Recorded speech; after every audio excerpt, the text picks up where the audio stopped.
بسم اللہ الرحمن الرحیم۔ السلام علیکم ورحمۃ اللہ وبرکاتہ۔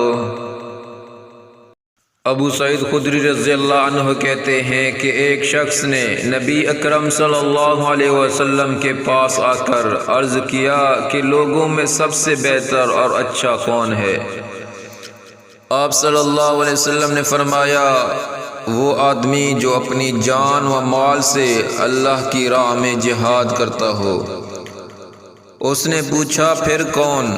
آپ صلی اللہ علیہ وسلم نے فرمایا، پھر وہ آدمی جو کسی گھاٹی میں تنہا اللہ کی عبادت کرتا ہو اور لوگوں کو اپنے شر سے محفوظ رکھتا ہو۔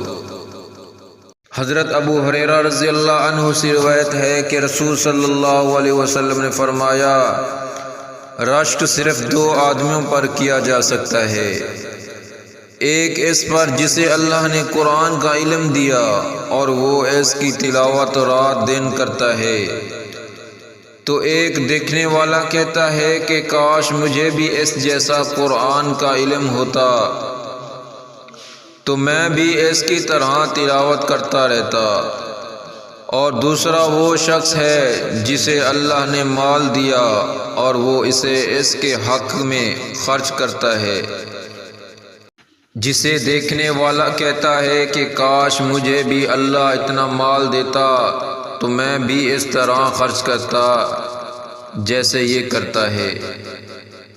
اگر آپ کو ہماری یہ ویڈیو اچھی لگے تو شیئر ضرور کریں، کیونکہ ہر اچھی بات کو شیئر کرنا صدقہ جاریہ ہے، اور اس چینل کو سبسکرائب کریں۔ جزاکم اللہ خیرا۔